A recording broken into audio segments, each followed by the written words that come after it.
قافين اتفنوا خرالا فإلمي والمرسي فنوا. السلام عليكم ورحمة الله وبركاته. جزاك الله خير دكتور زاكر نايك. جزاك الله خيرا دكتور زاكر نايك. sagantaa gaafii fi deebisaatti seenuun duratti waa'ee kiyyannoo waan isinitti himu qaba. bara 1996tti yuunivarsiitii kaalifoorniyaatti islaamummaa qeebale. wantoota akkaan islaamummaa qeebalu na godhan keessaa tokko haasawa Dr. Zaakirii. osoo duraan barumsa kana dhageeffadhee silaata duraa caalaa hedduun gammada ture. maasha Allah namoonni gariin badhaasa addaa kennamaniiran. atammoo namoota waan san kennaman keessaa tokko. silaa nama bakka inni jirutti faarsuu hin qabu ture. amma gara gaafii fi deebisaatti haa deebinu. yeroo kana haala gaarii fi saffisaan itti fayyadamuudhaaf namuu gaafii isaa mata duree irratti qofa akka xiyyeeffatu gaafadha. gaafii keessan gabaabsaa, maayikii duubaan seeraan hiriiraa, walitti tuucha'uun hin dhaabbatinaa. warri asitti argamnu hundi obboleewwan namummaati. warri muslima hin ta'in kan asitti argamtan obboleewwan keenya. kanaafuu isiniif dursatu kennama. namoonni keessummeessaa jirtan kanaaf haala mijeessaa. jaratu dursa argatuu qaba. nama muslima hin ta'in waliin muslimoonni dhuftan yoo jiraattan akka hin qaanfanne jajjabeessaa. gaafii haa gaafatan. sababni isaa nama deebisaa haala gaariin deebisuu danda'uuf keessaa qabna. warri muslimaa carraa hedduu qabdan. kanaafuu warra muslima hin ta'iniif bakka gadi dhiisaa. maayikiraafoonota sadiitu jira. tokko duubarra warra dhiiraatiif, tokkos fuuldura irraa warra dhiiraatiif, tokko ammoo shamarraniif qophaa'eera. kanaafuu gaafii yoo qabaattan maayikiraafoonota kana duubaan dhaqaa hiriiraa. gaaffileen bifa barreeffamaatiin dhufan carraa lammaffaatu kennamaaf. dura irratti gaaffilee karaa maayikiraafoonotaatiin gaafatamantu deebisaan itti kennama. nama muslima hin ta'in kan haasawa guutuu obsaan dhageeffatee gaafii gaafatuudhaaf eegaa jirutu jira. kanaafuu maayikii warra dhiiraa kan fuuldura irra jirurraa hin jalqaba. obboleessa maqaa keetii fi dalagaa kee ibsiitii gaafii keetis gabaabinaan itti aansi. And he waited this entire talk to ask his question. So at this time, I will go to the front mic in the males section and ask the brother to please state your name, your occupation, and then briefly state your question. Good evening, everyone. My name is Aditya and I'm doing my final year. Akkam ooltan isaniin juftinu maqaan kiyya Adaatiyaa jedhama. chaayinaatti barata injiinaringii waggaa xumuraati. hordofaa amantaa hinduu ta'ullee gaafii tokko ka islaamummaa wal qabatu tokko yeroo dheeraaf gaafatu barbaadaa ture. gaafii kanaaf ammoo namni Dr. Zaakir Naayik caala deebisa naa kennu hin jiru. akkuma dubbii kan keessatti ibsitetti quraanii kabajamaan waggaa 1400 dur barreeffame. kitaabota rabbiin buufaman keessallee is irra caaluu fi ammayyaawaa akka ta'e himti. kanaafuu gaafii lamsiif qaba. maaliif jalqabumayyuu kitaabi isaa kan hunda caala ta'e kan ergama jalqabaatti buusuu dhabe? beekumsa hunda caalaa kan ilma namaa kennuudhaaf maaliif kan cufture? gaafiin kalammeessolleen kanumaa walitti hidhata. quraanii waggaa 1400 dur barreeffamuu isaa dursee ilmi namaa waggoota 1000 lakkaa'amaniif dachitanir jiraatee jira. kanaafuu rabbiin hunda caala rahmat qabeessa ta'e beekumsa hunda caala nuuf kennu kan maaf isaaniifis kennuu dhabe? galatoome. The brother asked a very good question, very relevant question. obboleessi gaafii gaarii fi barbaachisaa gaafate. gaafii lama gaafate. gaafiin lameenuu deebisaa walitti dhiyaate qaban. rabbi subhaanahu wa ta'aalaa maaliif wahyii xumuraa fi goolabbii tana waggaa 1400 dura buuse? maaliif guyyaa jalqabaa buusuu dhabe? gaafiin lammeessootis tanuma duraatti wal qabatti. ummanni waggaa 1400 dura jiraataa ture maal mudata? qur'aana akka harkatan hin godhannu. kanaafuu rabbi akkaan rahmata qabeessa eegate akkaan arjaa eegate ummanni duraan ture sun rahmata kanarraa akka hongawan maaliif godhaman? gaafii bareedduudha. deebisaasiif kannuuf fakkeenya tokkoon fayyadama. fakkeenyaaf ilmi kiyya abbaa akkaan doktora ta'uu barbaaddaami maaliif oolmaa daa'immanii sadarkaa duraa sadarkaa lammaffaa achi booda kolleejjii akkaan baradhu dirqama irratti goota? maaliif qajeeluma kolleejjii meedikaalaa seenee akkaan baradhu nan goone je'ee na gaafate. an ammoo ilmi kiyya doktora fayyaa akkanaaf ta'u yoon barbaade qajeela kolleejjii meedikaalaa isa galchuun qabu. dura bu'uurri isaa sirriitti ijaaramu isaa adda baafatuun qaba. dura barumsa oolmaa daa'immanii baratuu qaba. itti aansuun mana barumsa idilee seenee sadarkaa duraa fi lammadaa baratee qormaata dabruu qaba. yoo qormaata saniin dabree bakka saniif ni mala ja'amee itti amaname qofa kolleejjii fayyaa seena. haaluma wal fakkaatu rabbiin ol aane kan wantoota nuti arkuu hin dandeenye hunda beeku kan beekumsa waa hundaatuu qabu waa'ee ilma namaatis ni beeka qur'aana keessa suuraa racad suuraa 13ffaa aayaa 38 irratti likulli ajalin kitaab jedhe yeroo hundaaf kitaabaatu jiraa jedhe qur'aana keessatti kitaabni afur maqaan isaanii himamee jira tawraat zabuur injiil fi qur'aan haa ta'u malee kitaabban hedduun buufamanii jiran rabbi ilmi namaa guddachuu yookiin qaroomuu akka qabu ni beeka qur'aana yeroo jalqabaatti yoo buuse yeroo nabi aadamitti alayhi salaam yoo buuse ilmi namaa yeroo san jiru dhaamsa san hubatuu akka hin dandeenye ni beeka sababa kanaaf waxyii qur'aana dura buufame kan injiil ja'amu keessatti kan arra macaafa ja'aniin nuti macaafni amma jiru kun guutumatti injiila jenneen amannu garuu macaafa keessa bakki gariin tarii dubbii rabbii ta'uu danda'a macaafa san keessatti wangeela yohannis boqonnaa 16ffaa lakkoofsa 12 hanga 14 irratti Iyesuus Kiristoos nageenyi rabbii irratti haa jiraatu an silaa waaniin isinitti himu hedduun qaba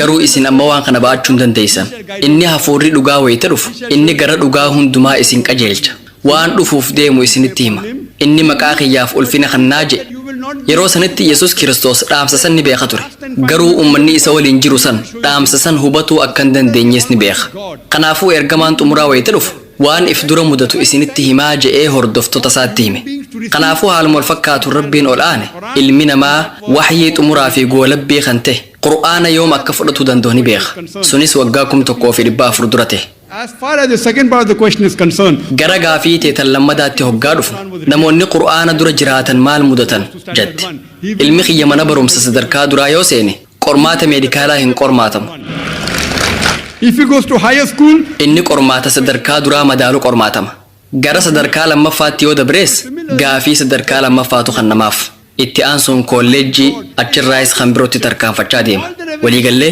from the first kanaafuu haaluma wal fakkaatuun dhaamsi bu'uuraa kan rabbi kitaabban hunda keessa kaa'e waxyii jalqabarraa kaasee hanga waxyii xumuraatti jiru wal fakkaataadha sunis rabbii tokkichatti amanuudha isa malee qaama biraa gabbaruu dhabuudha ergamaa jalqabaa nabi aadam alayhi salaam irraa kaasee nuux ibraahim muusaa ciisaa muhammad nageenyi rabbii hunda isaanii irratti haa jiraatu waanuma tokko barsiisan sunis tokkichummaa rabbiitii fi tawxiida inshaa Allah waa'ee tokkichummaa rabbii fi tawxiidaa xumura koonferansii kanaa irratti nin dubbadha deebisaasiif kan jeetiin abdadha hope that answers the question. Gaafii keetiif galatoomi. Namni muslima hin ta'in kan gaafii gaafatu jira. Hayyee maayikii warra dhiiraa kan duubaan jiru irraa fuuna. Obboleessa maqaa kee fi dalagaa kee nuu ibsi itti fufi. Could you please state your name and your occupation, please? Good evening everyone, my name is Sanjeev. Akkam oltan hundi keessan maqaan kiyya Sanjii jedhama kaampaanii Landmark jedhamu keessa bulchiinsa keessaan hojjedha islaamummaan wal qabatee gaafilee muraasaan qaba garuu gaafii lama gaafatuun barbaada islaamummaan lammada dhalachuutti amanaa gaafiin lammaffaa ammoo islaamummaa keessatti if ajjeesuun dhoorkaadha namoonni hedduun Paakistaanii fi biyyoota Arabaa keessatti boombii ifitti hidhuudhaan dhoosanii namoota hedduu ajjeesutti jiran eenyutu waan akkanaatti isaan kakaase dhuguma isaan islaamummaa hordofaa jiranii eenyutu isaan kakaase gaafiin tiyyatana Who are the people they are motivating them, whether they are really following the Islam or who is motivating them? That is my question, sir. The brother has two questions. The first question, obboleessi gaafii lama gaafate gaafii duraa islaamummaan irra deebi'anii dhalachuutti amanaa jedhe gaafii lammadaa ammoo islaamummaa keessatti if ajjeesuun dhoorkaa eegate Paakistaanii fi biyyoota biroo keessatti namoonni boombii ifitti hidhanii dhoosuun namoota hedduumaaf ajjeesanii jedhe gaafii lama gaafate gaafii duraa tan islaamummaan irra deebi'anii dhalachuutti amanaa jettuun wal qabatee deebisaan jiru irra deebi'anii dhalachuu qofa gaafii jettu yoo gaafatte deebisaan eeyyan ta'a wanni nuti itti amannu ilmi namaa yeroo takka qofa dachii tanarra jiraata qur'aanni lubbuu isiniif kenninee gara dachii tanaa isin finne itti aansee isin ajjeefna sanbooda addunyaatti aanutti irra deebinee isin kaasna ja'a kun ammoo qajeelatti waan veedaa keessatti ibsame rigveedaa kitaaba 10ffaa yoo dubbiste waa'ee punarjanam dubbata punar jechuun kan itti aanu jechuudha janam jechuun ammoo jireenya kanaafuu veedaan waa'ee punarjanam yookiin jireenya itti aanu dubbata garuu akka carraa tahee warri hinduu hedduun hiikaa punarjanam kana akka faallaatti hubatan punar jechuun kan itti aanu janam jechuun jireenya nuti musliimoonnis jireenya itti aanutti ni amanna punarjanam ja'amus irra deebi'anii dhalachuu ja'amus rakkoon qabu haa ta'u malee warri hinduu hedduun filosoofii samsaaraa ja'amutti amanan jechi kun jecha afaan sanskiriit hoggaa ta'u samsaaraa jechuun dhalachuu du'uu dhalachuu du'uu dhalachuu du'uu jechuudha irra deebi'anii ka'uu jechuudha. Marsaa dhalachuu du'uu jechuudha. Yaanni samsaaraa yookiin irra deebi'anii ka'uu kun Veedaa keessatti bakka takkatti illee hin argamu. Wanni isaan akka ragaatti dhiheessan yaada Baagawaad Giitaa boqonnaa 2 lakkoofsa 22 irratti argamu kana. Akkuma ilmi namaa uffata moofaa ifirraa baasee haarawa uffatutti, lubbuunis qaama moofaa ifirraa darbitee qaama haarayaan dhuftii ja'a. Yaada kanaan wal qabateetis Baagawaad Giitaa hin mormu. Upaanishaad keessatti ibsamee jira. Akkuma buuqataan meerarra deemee meera biraatti cahaja'utti, lubbuunis qaama biraa fudhatti yaada jedhu yoo ta'e rakkoon qabu. Hiikkaa kitaaba Veedaa yoo fudhatte, waa'ee irra deebi'anii dhalachuutii miti kan dubbatu. Waa'ee punarjanam jireenyatti aanuu qofa dubbata. Islaamummaanis waanuma wal fakkaataa dubbata. Garuu hayyoonni Hinduu hedduun hubatuun itti ulfaate. Ilmi namaa akkamitti rakkoo waliin dhalata? Ilmi namaa akkamitti naafa tahee dhalata? Gariin namaa fayya qabeessa tahee dhalata. Gariin ammoo naafa tahee dhalata. Gariin maatii dureessaa keessatti dhalata. Gariin maatii hiyyeessaa keessatti dhalata. Warri Hinduu haala kana haqa dabsuu jedhaniin Rabbiin akkamitti haqa akkanatti dabsa yaada jedhurraa ka'anii tiyoorii saamsaaraa jedhu karaa godhan. Tiyooriin kun Veedaa keessatti bakka takkatti illee hin argamu. Veedaan kitaabota amantii Hinduu keessaa isa irra ol aanaadha. Amantii Hinduu keessa kitaabota Simiritii fi Shuritii jedhamantu jira. Simiritii jechuun kitaabban ilma namaatiin barreeffamani. Shuritiin ammoo Veedaa fi Uppaanishad kan of keessaa qabuu fi dubbii Rabbiiti jedhamanii fudhataman. Namni gariin maaf maatii dureessaa keessatti dhalata. Gariin maaf maatii hiyyeessaa keessatti dhalata. Gariin fayya qabeessa, gariin fayya dhabeessa maaf ta'a. Yaada kanaaf deebisaa argachuun waan itti ulfaateef tiyoorii saamsaaraa jedhamu kana tolfatan. Islaamummaan wal qabatee Qur'aanni suuraa mulku suuraa 67ffaa aayaa 2 irratti alladhii khalaqa al-mawta wal hayaata Rabbiin isa du'aa fi jiruu uume kamii keessantu dalagaa akkaan tolchee dalaga jechaa laaluu fi jireenya amma jiraataa jirru kun isatti aanuuf qormaata. Nuti daa'imni hundi badiirraa qulqulluu tahee dhalata yaada jedhutti amanna. Macsuum tahee dhalata. Fayya dhabeessa ta'us, fayya qabeessa ta'us, maatii dureessaa keessatti dhalatus, maatii hiyyeessaa keessatti dhalatus qulqulluu tahee dhalata. Rakkoon hundi ilma namaatiif qormaata. Akkuma Rabbi Qur'aana keessatti suuraa Baqraa, suuraa 2ffaa aayaa 155 irratti, akkasuma suuraa Anfaal, suuraa 8ffaa aayaa 28 irratti ibsetti, sodaan, beelaan, qabeenya isinirraa hir'isuun, namni isinirraa du'uun, akkasuma midhaan isinirraa baduun, isin qormaatuuf jiraannaa jedhe. Suuraa Anfaal suuraa 8ffaa aayaa 28 irratti, horiin keessanii fi ilmaan keessan fitnaadhaa jedhe. Bakka tanatti wanni hubannu, Qur'aanni ilmaan keessan qormaata nuun jechaa jira. Daa'imni tokko yoo naafa tahee dhalate, daa'imni sun abbaa fi haadha saniif qormaata. Abbaa fi haati namoota gaggaarii ta'uu danda'an, namoota Rabbii isaaniitti amanan ta'uu danda'an. Tarii Rabbi qormaata dabalataatiin isaan qormaatuu barbaade ta'a. Daa'ima naafa tahe eega isaaniif kanneen booda abbaa fi haati sunniin Rabbitti ni amanan moo ni kafaran kan jedhu laaluuf qormaata kenname ta'a. Rakkoon takka ilma namaa wayita tuyxu. Rakkoon sun tarii adabbiidha yookiin qormaata. Wanni gaariin tokko yoo jireenya kee keessatti si mudate tarii wanni sun badhaasa yookiin qormaata. Kana jechuun yoo rakkoon takka nama tokko mudatte wanni sun adabbiidha jechuu miti. Tarii adabbii yookiin qormaata ta'uu mala. Wanni gaariin jireenya kee keessatti yoo si mudate tarii badhaasa yookiin qormaata ta'uu danda'a. Bakka ilmoo naafaa tanatti Rabbi abbaa fi haadha san qormaataa jirata. Tarii rakkoo tana boodaas Rabbitti ni amanan ni laata. Daa'imni rakkoo qabu eega dhalateen booda maatiin muslimaa amantii laafaa qaban maaliif daa'imni kiyya qofti rakkoo waliin dhalata?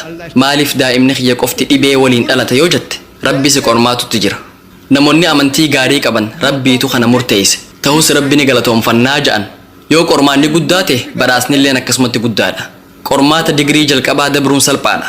Garuu qormaata MBBS dabruun haalaan ulfaata. Qormaata MBBS ja'amu bira dabarraan maqaa kee duraan kabajaa Dr. Joe itti dabalan. Sadarkaa guddaadha. Adaduma qormaanni dabaluun kabajaanis dabala. Kanaafuu Rabbi namoota garagaraa haala garagaraatiin qormaata. Daa'ima haala sanniin dhalate warri Hinduu akki jiru. Daa'imni kun jireenya isaa kan duraanii keessatti haraam waan dalageef naafa tahee dhalatee ja'an. Waan kanaaf ragaa biraa dhiheessuu dadhaban. Yoo waan gaarii daleeyde fayya qabeessa taatee dhalatta.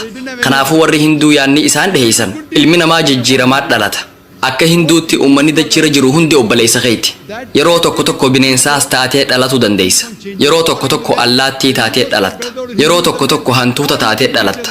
Yeroo tokko tokko ammoo balballaa yookiin bararoo taatee dhalatta. Yeroo tokko tokko ilma namaa taatee dhalatta. Ilma namaa tahanii dhalatuun sadarkaa isirra gaariidha. Akka ilma namaatti yeroo torba dhalatta. Waa'ee qormaataa irratti yaada kennuun waan itti ulfaateef filosoofii kanaan dhufan.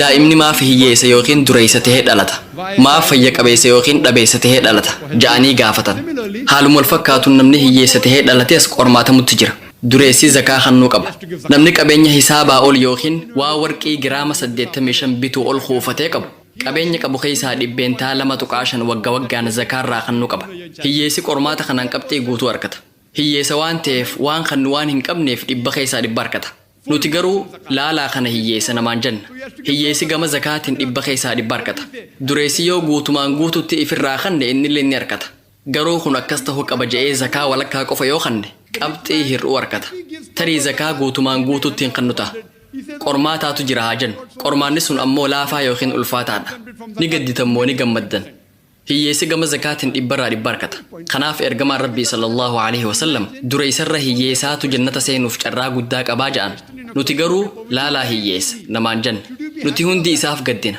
silaa gadduun hin barbaachisu kunoo gama zakaatiin dhibbarraa dhibba argatee jira dureessi garuu sadaqaa kennuu qaba zakaa kennuu qaba qabeenya harkate sanirraa ni gaafatama akka islaamaatti dachii tanarratti yeroo takka qofa dhalanna takka duunaan guyyaa qiyaamaa kaafamna saniin irra deebi'anii dhalachuu yoo jettee rakkoon qabu punarjanam jettee yoo yaamtees rakkoon qabu nuti jireenya du'a boodaa jennee yaamna garuu haasa'umaaf jecha waan hayyoonni hinduu ja'an osoon sirraa fudhee yeroo tokko bineensa yeroo tokko ilma namaa taatee dhalatta yaada je'u haa fudhannu obboleessa gaafii takkaan si gaafatu barbaada waggaan lakkoofsi ilma namaa kan dhalataa jiru dabalaa jira moo hir'ataa jira dabalutti jira moo hir'ataa jira dabalutti jira baay'ee gaariidha hammeenyi dachii irratti ilma namaatiin dalagamaa jiru hoo dabalaa jira moo hir'ataa jira I can't hear you. san dhageenye hir'ataa jira moo dabalaa jira dabalaa jira maal jette dabalaa jira dabalutti jira baay'inni ilma namaa dabalaa jira hammeenyis dabalaa jira osoo filosoofii warra hinduutiin waliigalleehuu silaa adada hammeenyi dabaluun lakkoofsi ilma namaa hir'atu qaba ture So therefore, I believe in kanaafuu an kitaabban hinduu warra sadarkaa gurguddaa qaban san fudhatuun filadha wayita chinaayitti konferansii jalqabaa qopheessinee haasawa taasisetti bara 2004tti waa'ee walfakkeenya islaamaa fi hinduuzimii irraa dubbadheetiin ture veedaa keessa waa'een tokkichummaa rabbi akka jiru sanama gabbaruun dhoorkaa akka ta'e haasawa godheetiin ture kanaafuu waan kitaabban keessatti walfakkaataa ta'e ni hordofna marsaan irra deebi'anii dhalachuu yookiin samsaaraa veedaa keessatti hin argamu filosoofii hayyoonni hinduu waa'ee namoota rakkoo waliin dhalataniif qopheessani kanaaf ammoo deebisaan islaamaa maal akka ta'e sitti himi kunoo because they could not justify why human beings are born poor or healthy.